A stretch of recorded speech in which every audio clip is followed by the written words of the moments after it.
Hello बच्चों, let's see the question. The question says, if the odds against the occurrence of an event be 4:7, find the probability of the occurrence of the event. तो question हमसे बोला हुआ है कि अगर किसी एक इवेंट के होने की ऑड अगेंस्ट हमको गिवन है 4:7, तो हमें बतानी है उस इवेंट के होने की प्रोबेबिलिटी क्या होगी. तो सबसे पहले हम समझ लेते हैं कि इस क्वेश्चन के अंदर हम क्या की कंसेप्ट यूज करेंगे. लेट्स से हमको क्वेश्चन में गिवन है, इफ किसी क्वेश्चन में हमको गिवन है ऑड अगेंस्ट क्या गिवन है A/B, देन उस क्वेश्चन में अगर हम प्रोबेबिलिटी निकालें ना होने की उस इवेंट की, तो वो आती है प्रोबेबिलिटी ऑफ नॉट अकरिंग. ये कितनी आती है हमारी प्रोबेबिलिटी ऑफ नॉट अकरिंग? ये आएगी A/A+B. ये हो गया हमारा पहला की कंसेप्ट इस क्वेश्चन में यूज करेंगे. दूसरा क्या यूज करेंगे हम लोग कि प्रोबेबिलिटी, यहाँ लिखेंगे हम लोग प्रोबेबिलिटी ऑफ अकरिंग, ये हो जाएगा probability of occurring is equal to 1 minus not occurring.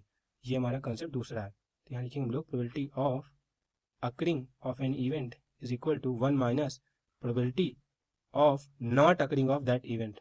Not occurring of event मतलब किसी एक इवेंट के होने की जो प्रोबेबिलिटी होती है वो होती है बराबर किसके, 1 minus probability of not occurring of that event.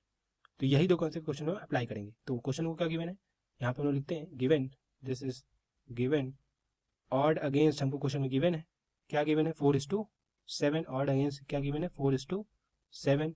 Therefore हम पहला की कंसेप्ट यूज करेंगे, तो वहां से क्या आ जाएगा हमारा प्रोबेबिलिटी ऑफ नॉट अकरिंग. ये कितना आ जाएगा हमारा, this will be 4/4 + 7, that is 4/11. अब हम क्या करेंगे, सेकंड की कंसेप्ट यूज करेंगे. नाउ प्रोबेबिलिटी ऑफ अकरिंग क्या हो जाएगा हमारा, क्योंकि हमसे क्वेश्चन बोला ही है ना कि हमें फाइंड करनी probability of occurrence of the event. तो हो जाएगा प्रोबेबिलिटी ऑफ अकरिंग, ये कितना हो जाएगा 1 माइनस 4/11. 1 माइनस 4/11, यहाँ से क्या आ जाएगा हमारा 11 minus 4, that is 7/11. So the final answer of this question is 7/11. I hope you have understood everything very well. Thank you and all the best.